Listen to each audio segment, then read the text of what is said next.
Hi friends, ഇന്നത്തെ ദിവസം പഴയ സ്പ്ലിറ്റ് എ സികളിൽ യൂസ് ചെയ്തുകൊണ്ടിരുന്ന സിംഗിൾ ഫേസ് റിലേ കോണ്ടാക്ടർ എന്ന ഈ കമ്പോണൻറ്റ് എങ്ങനെയാണ് ചെക്ക് ചെയ്യുന്നത് എന്നാണ് ഡിസ്കസ് ചെയ്യാൻ പോകുന്നത്. അപ്പോൾ ഇതാണ് റിലേ കോണ്ടാക്ടർ. അപ്പോൾ ഇവിടെയാണ് നമ്മൾ ഫേസ് കണക്ട് ചെയ്യുന്നത്, ഇവിടെയാണ് നമ്മൾ ന്യൂട്രൽ കണക്ട് ചെയ്യുന്നത്. അപ്പോൾ ഇവിടെ നിന്ന് ഒരു ന്യൂട്രലിന് ലിങ്ക് ഉണ്ട്, അപ്പോൾ അത് മിസ്സിംഗ് ആണ്. അപ്പോൾ അത് നിങ്ങൾ മനസ്സിലാക്കിയാൽ മതി. ഇവിടെ ഫേസും ഇവിടെ ന്യൂട്രലുമാണ് കണക്ട് ചെയ്യേണ്ടത്. ഇനി ഇതിൻ്റെ ഓപ്പോസിറ്റ് സൈഡിൽ ഔട്ട്ഡോർ യൂണിറ്റിലേക്ക് സപ്ലൈ കൊടുക്കുന്ന രണ്ട് പോയിന്റുകളാണ് ഇത്. അപ്പോൾ ഇത് ഫേസും ഇത് ന്യൂട്രലുമാണ്. ഓക്കെ, അപ്പോൾ നമ്മൾ ഈ റിലേ കോണ്ടാക്ടറിൻ്റെ അകത്ത് ഇവിടെ ഇൻപുട്ട് കൊടുക്കുന്നു, ഇവിടെയാണ് ഔട്ട്പുട്ട് വരുന്നത്. പക്ഷേ ആ ഔട്ട്പുട്ട് വരണമെങ്കിൽ നമ്മൾ ഇവിടെ ഒരു റിലേ കോയിലുണ്ട്, ഒരു നോ വോൾട്ട് കോയിലുണ്ട്. ആ നോ വോൾട്ട് കോയിലിൽ ഇൻഡോർ യൂണിറ്റിൽ നിന്നുള്ള ഇൻഡോർ യൂണിറ്റിൽ നിന്നുള്ള സിഗ്നൽ, അതായത് ഒരു ഫേസും ന്യൂട്രലും ഇവിടെ കണക്ട് ചെയ്താൽ മാത്രമേ ഇവിടെയുള്ള ഇൻപുട്ട് ഈ ഔട്ടിലേക്ക് വരത്തുള്ളൂ. അപ്പോൾ അത് എന്തിനാന്ന് വെച്ചാൽ, സാധാരണ ഒരു ടണ്ണിൻ്റെ എ സി ആണെങ്കിൽ അതിൻ്റെ ഉള്ളിൽ ഒരു PCB ഉണ്ടാവും, ഒരു പ്രിൻറ്റഡ് സർക്യൂട്ട് ബോർഡ് ഉണ്ടാവും. അപ്പോൾ ഒരു ടണ്ണിൻ്റെ എ സി ആണെങ്കിൽ ആ സർക്യൂട്ട് ബോർഡിൻ്റെ അകത്ത് ഒരു ചെറിയൊരു റിലേ ഉണ്ട്. ആ റിലേ ആണ് ഔട്ട്ഡോർ യൂണിറ്റിൻ്റെ കംപ്രസറിലേക്കുള്ള ഫേസ് സിഗ്നൽ നൽകുന്നത്. പക്ഷേ ഒരു 1.5 ടണ്ണ് 2 ടണ്ണൊക്കെ വരുമ്പോഴത്തേനും ആ ചെറിയ റിലേന്ന് നമുക്ക് ഈ ഔട്ട്ഡോർ യൂണിറ്റിൻ്റെ ഇതിൻ്റെ അകത്തുള്ള ഈ കംപ്രസറും കണ്ടൻസർ ഫാനും റൺ ചെയ്യാൻ സാധിക്കില്ല. കാരണം എന്താണെന്ന് വെച്ചാൽ ആ റിലേ കത്തിപ്പോവും. അപ്പോൾ അതുകൊണ്ട് അവർ ചെയ്തിരിക്കുന്നത് ഈ ഇൻഡോറിൽ നിന്നുള്ള സിഗ്നൽ ഉപയോഗിച്ച്, അതൊരു ലോ വോൾട്ടേജ് ലോ കറണ്ട് സർക്യൂട്ടാണ്, അതുപയോഗിച്ച് ഔട്ട്ഡോർ യൂണിറ്റിൻ്റെ ഹൈ കറണ്ടുള്ള വലിയൊരു സർക്യൂട്ടിനെ കൺട്രോൾ ചെയ്യും. അതാണ് ഈ റിലേ കോണ്ടാക്ടറിൻ്റെ ഫങ്ഷൻ. അപ്പോൾ നമ്മൾ ഇവിടെയാണ് സിഗ്നൽ കൊടുക്കുന്നത്, ഇൻഡോർ യൂണിറ്റിൽ നിന്നുള്ള സിഗ്നൽ കൊടുക്കുന്നത്. ഇവിടെയാണ് ഔട്ട്ഡോർ യൂണിറ്റ് വർക്ക് ചെയ്യാനുള്ള ഇൻപുട്ട് കൊടുക്കുന്നത്. ഇവിടെയാണ് ഔട്ട്ഡോറിലേക്കുള്ള ഔട്ട്പുട്ട് കൊടുക്കുന്നത്. ഓക്കെ, ഇനി അതിൻ്റെ ഒരു ഡയഗ്രാം ഇവിടെ വരച്ചിട്ടുണ്ട്, അപ്പോൾ അതൊന്ന് ശ്രദ്ധിക്കുക. അതുപോലെ തന്നെ വരച്ചിട്ടുണ്ട്. ഇവിടെ നമ്മൾ ഇൻപുട്ട് കൊടുക്കുന്നു, ഇവിടെ നമ്മൾ ഔട്ട്പുട്ട് കൊടുക്കുന്നു. ഈ ലോഡ് എന്ന് കാണിച്ചിരിക്കുന്നതാണ് ഔട്ട്ഡോർ യൂണിറ്റ്. ഓക്കെ, അപ്പോൾ ഇവിടെ നമ്മൾ ഫേസ് ന്യൂട്രൽ കണക്ട് ചെയ്തിട്ടുണ്ട്, സപ്ലൈ നമ്മൾ ഓൺ ആക്കി വെച്ചിരിക്കുകയാണ്.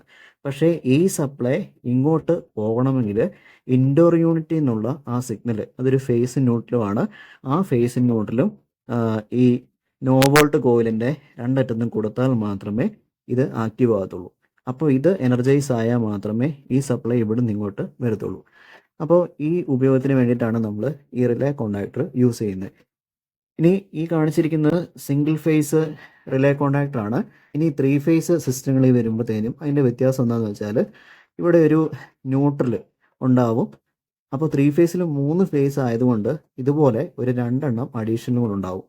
ഓക്കെ, അപ്പോൾ നോ വോൾട്ട് കോയിലിൽ നമ്മൾ എനർജൈസ് ആക്കുന്ന സമയത്ത് 3 ഫേസ് ആയിരിക്കും ഒരേ സമയത്ത് എനർജൈസ് ആകുക. അതാണ് ഇത് തമ്മിലുള്ള വ്യത്യാസം. അപ്പോൾ ഇതൊരു 2 ടൺ കപ്പാസിറ്റി ഉള്ള സ്പ്ലിറ്റ് AC യൂണിറ്റിൻ്റെ റിലേ കോണ്ടാക്ട് ആണ്. അപ്പോൾ അതിന് വേണ്ടിയിട്ട് നമ്മൾ ഇതിൽ കാണിച്ച പോലെ തന്നെ വയറുകൾ കണക്ട് ചെയ്ത് ഇത് സപ്ലൈ കൊടുത്ത് ഓണാക്കി നോക്കാം.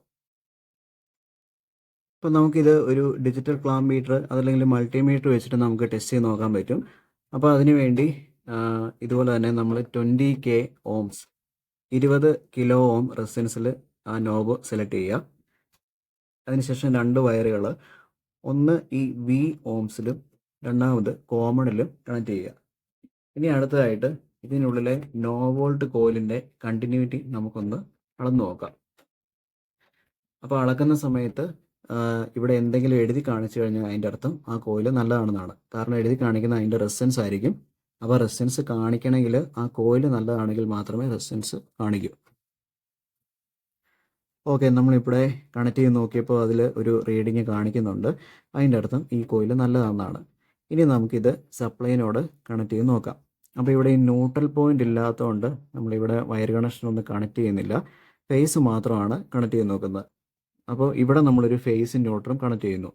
അപ്പോൾ ഇൻഡോർ യൂണിറ്റിൻ്റെ ആ PCB എന്ന് വരുന്ന സിഗ്നലിന് പകരമാണ് നമ്മളിവിടെ ആ സപ്ലൈ കണക്ട് ചെയ്യുന്നത്. ഓക്കെ, ഇനി ഇതാണ് നമ്മൾ ബൾബിലോട്ട് കണക്ട് ചെയ്യുന്നത് ഈ കോണ്ടാക്റ്റ്. ഈ നോ വോൾട്ട് കോയിൽ എനർജൈസ് ചെയ്യുന്ന സമയത്ത് റിലേ ഓണായി ഇവിടുന്ന് ഇപ്പുറത്തേക്ക് സപ്ലൈ വരുന്നുണ്ടോ എന്നാണ് നമുക്ക് ചെക്ക് ചെയ്യേണ്ടത്. ഇപ്പം നേരത്തെ കാണിച്ച ഡയഗ്രത്തിൽ ഉള്ള പോലെ തന്നെ നമ്മൾ സർക്യൂട്ടുകളെല്ലാം കണക്ട് ചെയ്തിട്ടുണ്ട്. അപ്പോൾ ഇത് നോ വോൾട്ട് കോയിലാണ്. അപ്പോൾ അവിടെ ഇൻഡോറിന് വരുന്ന സിഗ്നലിന് പകരമായിട്ട് ഒരു ഫേസും ഒരു ന്യൂട്രലും കണക്ട് ചെയ്തിട്ടുണ്ട്.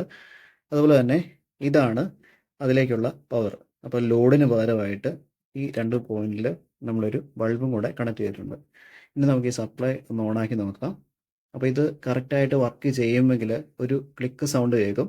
അതോടൊപ്പം തന്നെ ഈ ബൾബ് കത്തുകയും ചെയ്യും. അപ്പോൾ നമുക്കിതൊന്ന് ഓണാക്കി നോക്കാം.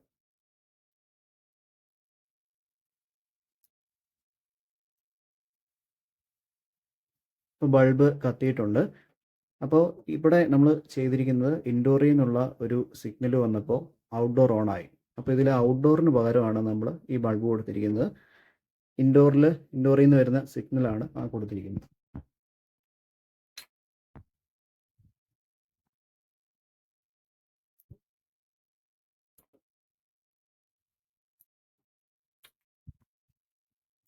ഓക്കെ, അതിപ്പോൾ കറക്റ്റായിട്ട് വർക്ക് ചെയ്യുന്നുണ്ട്. വേറെ പ്രശ്നങ്ങളൊന്നും കാണുന്നില്ല. അപ്പോൾ ഈ കോണ്ടാക്ടറിൻ്റെ പ്രശ്നം എന്താണെന്ന് ചോദിച്ചാൽ ഇതിൽ ന്യൂട്രലിന് കണക്ഷൻ ഇല്ല. അത് മാത്രമുള്ളൂ ഇതിൻ്റെ ഒരു കുഴപ്പം. ബാക്കി കാര്യങ്ങളെല്ലാം കറക്റ്റായിട്ട് വർക്ക് ചെയ്യുന്നതാണ്. അപ്പോൾ ഈ വീഡിയോ എല്ലാവർക്കും ഇഷ്ടപ്പെട്ടെന്ന് വിചാരിക്കുന്നു. ഇതിനെക്കുറിച്ച് എന്തെങ്കിലും ഡൗട്ട്സുകൾ ഉണ്ടെങ്കിലും നിങ്ങൾ കമൻറ്റിൽ മെൻഷൻ ചെയ്യുക. അപ്പോൾ AC റെഫ്രിജറേഷൻ എന്നിവയെക്കുറിച്ച് എന്തെങ്കിലുമുള്ള ഈ ചെറിയ അറിവുകൾ ഞാൻ ഈ ചാനലിലൂടെ പങ്കുവയ്ക്കുകയാണ്. അപ്പോൾ എല്ലാവരും ഈ ചാനൽ സബ്സ്ക്രൈബ് ചെയ്യുക. അപ്പോൾ മറ്റൊരു വീഡിയോയുമായിട്ട് മറ്റൊരു ദിവസം കാണുന്നതുവരെ ബൈ.